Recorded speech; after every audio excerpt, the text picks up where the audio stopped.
hal apa yang perlu dilakukan jika terkena positif DBD? Dan Oh, apakah juga ada sih makanan atau hal yang perlu dihindari atau harus dikonsumsi sih, Dok? ini pertanyaannya memang kita harus lebih mengerti masalah demam berdarah. Jadi, apa yang harus dilakukan apabila anak kita mengalami demam berdarah? Yang pertama adalah jangan panik dulu. Itu dulu. Jadi orang tua tenang aja dulu ya. Kalau memang anak benar-benar pada saat pemeriksaan darah didapatkan adanya dapat positif ya hasilnya daripada demam berdarah ya, kita harus yang pertama keluarga nggak usah panik dulu ya, yang pasti udah ditangani dengan baik dan akan ditangani dengan baik untuk kedepannya. Nah, kalau untuk berhubungan dengan apa yang harus dilakukan, yang pertama adalah orang tua harus memastikan anak itu dalam keadaan nyaman ya. Jadi apabila anak itu nggak nyaman, dia akan mengalami suatu imunitas yang akan cepat menurun. Jadi kita bikin senyaman mungkin. Pada saat anak lagi demam, kita kasih obat demam ya. Saat dia memang demam tinggi, kita harus pastikan cairannya harus kita maintain dengan baik, jadi diberikan minum yang adekuat ya agar tidak terjadi dehidrasi ya. Itu adalah hal-hal dasar yang harus dilakukan oleh orang tua, bukan hanya demam berdarah tapi untuk semua anak yang mengalami demam ya. Terus kemudian apabila memang udah dikasih obat penurun panas masih tinggi, kita bisa pertimbangkan untuk melakukan yang namanya kompres ya.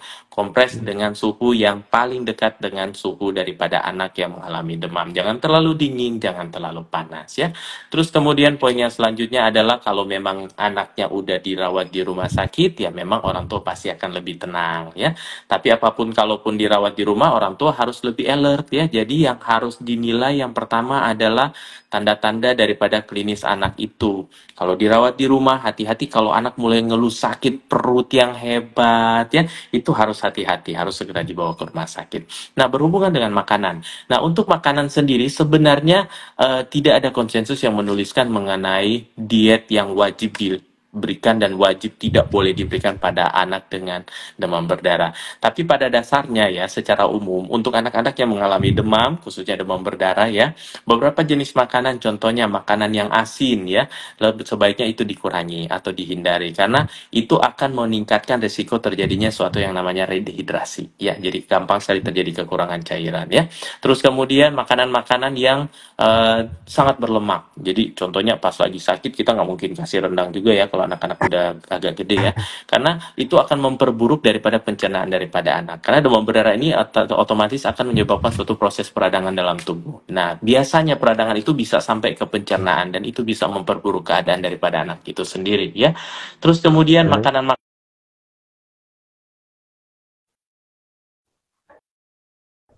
anak-anak dengan makan pedas itu sebenarnya pada dasarnya nggak masalah. Cuman kalau dalam keadaan sakit ya, itu akan sangat sensitif sehingga gampang sekali memperburuk keadaannya ya. Terus kemudian apalagi yang beberapa source menuliskan mengenai minuman yang berkafein ya. Jadi pada saat anak mengalami demam berdarah, lebih baik jangan menggunakan minuman-minuman yang berkafein. Jadi contohnya kopi ya, terus kemudian sejenisnya ya, karena itu akan meningkatkan denyut jantung dan akan mempengaruhi daripada metabolisme daripada anak sehingga akan saling mempengaruhi untuk demam yang sedang terjadi berhubungan dengan demam berdarahnya itu sendiri ya. Jadi sebenarnya itu adalah hal-hal sederhana yang bisa kita hindari dan bisa kita evaluasi untuk anak-anak yang mengalami demam berdarah ya. Saya rasa itu dulu ya, Oke, Mas Iki ya. siap, siap. Oke, terima kasih.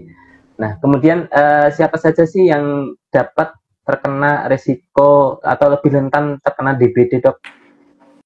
Oh iya iya iya, makasih. Jadi demam berdarah ini sebenarnya kita selama kita berada di Indonesia itu resikonya cukup jadi besar. Hampir semua kita orang Indonesia cukup besar memiliki resiko ya. Tapi pada dasarnya ini merupakan suatu penyakit endemis ya. Jadi penyakit endemis itu lebih ke suatu tempat yang memang lagi musim kayak gitu Hmm. ya. Jadi kalau lagi endemis kita Indonesia tropis ya, tapi pada dasarnya contohnya di Manado, contohnya saya di Manado, lagi musim hujan nih, gitu. Udah beberapa minggu ini musim hujan. Nah, pada saat musim-musim hujan, terus kemudian berpindah ke musim panas, kadang-kadang itu menjadi suatu daerah endemis. Dan apabila kita memang memiliki resiko, contohnya di Manado lagi endemis nih, ada orang dari Jakarta ke Manado pas lagi musimnya. balik ke Jakarta, dibawalah udah digigit nyamuknya minggu lalu, balik lagi. Jadi pada dasarnya orang yang beresiko tinggi adalah orang yang melakukan perjalanan ya atau memang di daerah itu dia tinggal dan memang itu merupakan suatu daerah endemis. Jadi pernah terkena atau terpapar di daerah yang endemis. Itu yang paling beresiko yang pertama ya. Entah itu anak ataupun itu dewasa ya.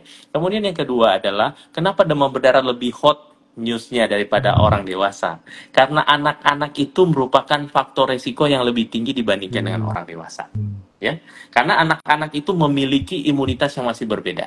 Sehingga apabila terkena daripada demam berdarah, biasanya gejala pada anak itu lebih berat dibandingkan dengan orang yang sudah dewasa. Karena faktor imunitas. Sehingga anak-anak dan remaja itu merupakan orang-orang yang rentan untuk terjadi resiko daripada demam berdarah. Terus kemudian faktor yang lain adalah faktor tempat kita tinggal.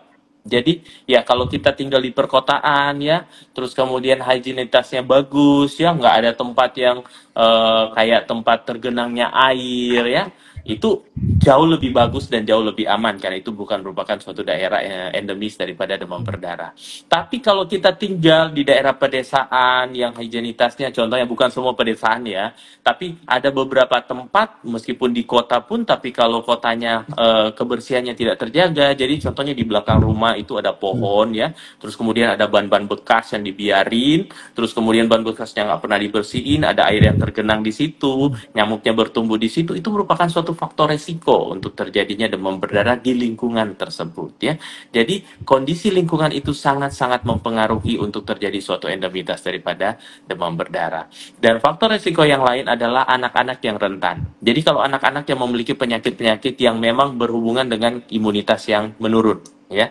Jadi kalau dia contohnya ada resiko penyakit jantung, penyakit diabetes ataupun dia ada autoimun ya, itu akan sangat beresiko apabila terkena dengan demam berdarah. Kalau faktor genetik sebenarnya agak jarang ya, beberapa penelitian masih dalam proses penelitian. Jadi pada dasarnya lebih ke lingkungannya. Jadi itu sebenarnya faktor risiko untuk demam berdarahnya.